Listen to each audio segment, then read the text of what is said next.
Welcome to the Leaders Insights podcast. Today's episode, how JPMorgan Chase built human oversight into its AI agent workflows. JPMorgan Chase put AI agents into legal review and trading, then found out the automation had opened a compliance hole nobody saw coming. What actually broke? What broke was the assumption that a human reviewing agent output means anything.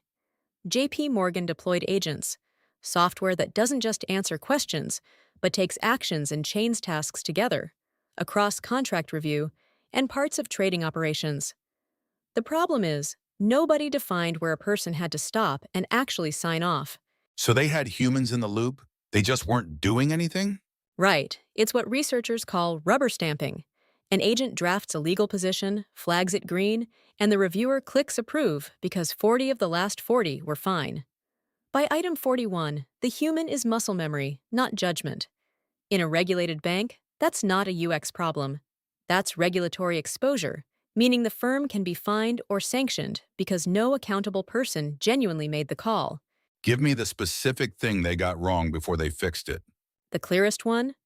Agents in the legal workflow could advance a document through multiple steps before any human touched it, so a contract clause could get interpreted, applied, and passed downstream. And by the time a lawyer looked, the agent had already made 3 decisions that were baked in. They had automation without what they later called structured checkpoints, defined stopping points, where work literally cannot proceed without a named person approving. That sounds obvious in hindsight. Why does a bank with JP Morgan's resources miss it?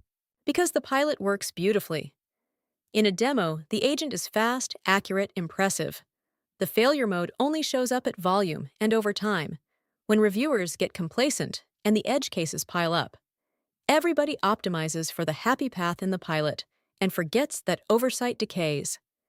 JP Morgan runs these agents at scale, thousands of documents, and scale is exactly where lazy oversight turns into real liability. So what did they actually change? I want the template, not the philosophy. 3 concrete moves. First, they mapped every decision an agent could make and rated it by risk. A low-stakes summary versus a binding legal interpretation. Get completely different treatment. Second, for high-risk decisions, they made the checkpoint blocking. The workflow halts, full stop, until a qualified human approves. Not a notification you can ignore. A hard gate. Third, they built logging so every agent action and every human sign-off is recorded and auditable. The blocking gate, doesn't that kill the whole speed argument for using agents? On the high-risk slice, yes, and that's the point. You're not automating to remove the human, you're automating to remove the boring 90% so the human spends their attention on the 10% that can sink you. If your agent saves time by skipping oversight on binding decisions, you didn't save time, you deferred a fine. JP Morgan essentially decided speed on the risky decisions was the wrong thing to optimize. How do they stop the rubber stamp reflex, though? A hard gate still lets a bored human click yes.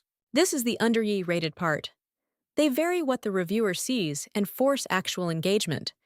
The agent has to show its reasoning and its sources, so the human is evaluating an argument, not a green light, and they track approval patterns. If a reviewer approves everything in 8 seconds flat, that's a signal the oversight is theater, and it gets flagged. You audit the humans, not just the machine. Is any of this measured? Or is it, trust us, it's better now? JP Morgan hasn't published hard numbers, and I'd be skeptical of any vendor selling agent governance who throws a precise risk reduction percentage at you. That figure is marketing. What's credible here is the design logic, not a stat.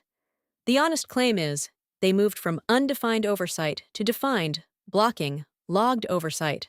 That's structural, and it's verifiable in an audit. Give me the one thing a listener does Monday. List every decision your AI agents can make. Then draw a line. Which ones, if wrong, cost you money, customers, or a regulator's phone call? Put a hard blocking human sign-off on exactly those, and nothing else. That's a wrap. Fresh AI briefings drop daily at mba-training.com.